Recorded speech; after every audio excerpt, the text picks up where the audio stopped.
आजकल ये बड़ा कॉमन है, किसी बंदे को कोई काम को तो वो कहता है मुझे, मैं बड़ा प्रेशर में हूँ, मुझे छेड़ो नहीं, मुझ पे काम का प्रेशर है, मुझ पे फलां चीज़ का प्रेशर है। हाँ, अगर मैं आपको ये कहूँ कि हमारा अगर दिल प्रेशर में आ जाए, अंडर प्रेशर आना शुरू हो जाए, तो वो क्या करें? और इस दौर में ये बहुत ज़्यादा कॉमन है कि हमारा दिल अंडर प्रेशर मतलब हमारा ब्लड प्रेशर बहुत ज़्यादा बढ़ है।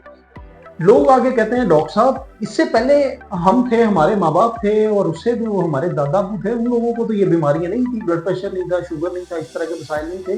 तो क्या वजह है कि इस छोटी छोटी एज के बच्चे हैं तो आगे कहते हैं कि डॉक्टर साहब मेरा ब्लड प्रेशर बढ़ रहा है, 140 है, 150 है, नीचे वाला 100 हो गया, 90 हो गया।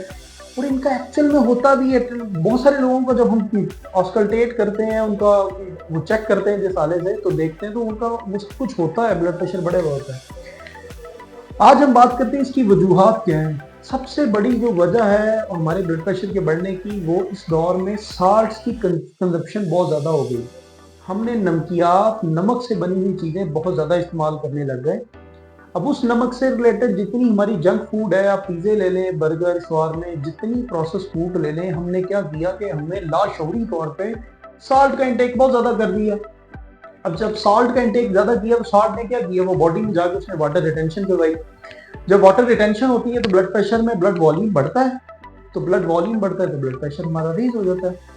इसके लिए क्या करना चाहिए कि हमें जितनी साल्ट वाली चीज़ें हैं और प्रोसेस फूड है, ये हमने ज़्यादा इस्तेमाल करनी शुरू कर दी, तो ये एक बहुत बड़ा कंट्रीब्यूटिंग फैक्टर बन गया।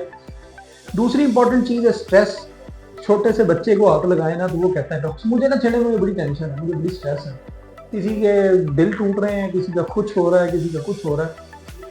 टाइम इतना ज़्यादा हो गया कि जितने वर्क प्लेसेस पे वर्क का और लाइफ का बैलेंस नहीं रहा। जो लोग काम करते हैं तो घर आके भी उनका माइंडसेट कोई काम वाला ही होता है, वो उसी तरह से डील करते हैं। काम का प्रेशर इतना लेते हैं कि एक्चुअल में हमें नहीं भी समझ आ रही कि हमारी चीज़ों को, तो हम क्या करते हैं, स्ट्रेस की वजह से हमारा ब्लड प्रेशर ज़्यादा हो रहा है। तीसरा एक और इम्पोर्टेंट फैक्टर है, वो भी बड़ा मिलता जुलता है, वो है सेडेंट्री हैबिट्स। सेडेंट्री हैबिट्स कहते हैं कि हमें बैठे रहने के जो काम है आजकल में, क्योंकि ये फ्री लॉन्चिंग का एक दौर भी इसी तरह का आ रहा है पूरा। तो फ्री लॉन्चिंग में क्या है, लोग बैठे रहते हैं, वहीं खाना खाया, वहीं पे सारा कुछ खाया, वो जंक फूड भी वही सारी कुछ खाई, तो ये कंट्रीब्यूटिंग फैक्टर बनते हैं। Blood pressure with the passage of time हमारे वैसे ही रेस करने लग जाते हैं। इसके साथ कुछ और चीज़ें जो शायद इस दौर से पहले नहीं थी, अल्कोहलिज्म इतनी ज़्यादा नहीं थी, स्मोकिंग इतनी ज़्यादा नहीं थी, जो बहुत ज़्यादा ऐसे फैक्टर हैं जो हमारे ब्लड प्रेशर को, हमारे खून की नालियों को तंग करने में बड़ी अहम किरदार अदा करते हैं। और अल्टीमेटली क्या होता है, ब्लड प्रेशर बढ़ता है। जब ब्लड प्रेशर बढ़ेगा तो नंबर ऑफ कॉम्प्लिकेशन है वो सारी होती रहेंगी।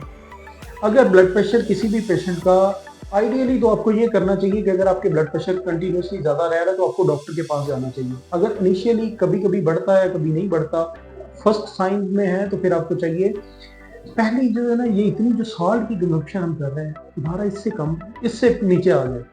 जितनी जंक फूड है, अगर महीने में एक आध दफ़ा ले लेते हैं तो कोई मसला नहीं, वो सारे ही ले सकते हैं, हम सारे इंसान हैं, हमें खुद भी जायका लगा हुआ है, हम सारे खा सकते हैं। लेकिन अगर आपकी ये रूटीन है कि आपने हफ्ते में 4 दिन बाहर का खाना खाना है और 2 दिन पिज़्ज़ा ही खाना है, और आखिरी दिन भी, छठे दिन, 7वें दिन अगर फिर भी हमने कुछ बाहर की चीज़ें या घर में बैठ के भी मटन नहीं खाना है, तो ये आपके लिए बड़ा एक प्रॉब्लमेटिक है। डाइटरी बहुत बड़ा फैक्टर है, इसको हमें रिड्यूस करना चाहिए। दूसरा, हमें पैदल चलना चाहिए, एक्सरसाइज करनी चाहिए। एनर्जी हमारी, हमारा स्ट्रेस उससे रिलीव होता है।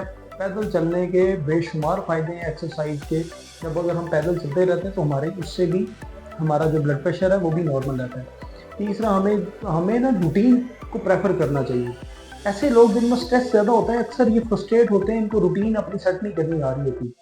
तो अगर ये अपनी रूटीन सेट कर लें, सुबह उठने, काम पे जाने की, काम से आने की, बाकी घर में जितनी भी चीज़ें अगर उसको अरेंज कर लें, तरतीब में लें, तो उससे भी इनकी स्ट्रेस का जो लेवल है वो कम रहता है, ब्लड प्रेशर की लेवल इनको कम होगा। और आखिर में मैं एक बात बताऊं कि अगर फिर भी आपको ये जनरल चीज़ें हैं, डाइटरी मॉडिफिकेशन है, लाइफस्टाइल मॉडिफिकेशन है, एक्सरसाइज है, ये चीज़ें करें, और फिर भी अगर आपका ब्लड प्रेशर का मसला हल नहीं होता, सेटल नहीं होता, तो फिर आपको चाहिए कि आप किसी भी हेल्थ केयर के पास, हेल्थ प्रोवाइडर के पास, डॉक्टर के पास रिव्यू करें।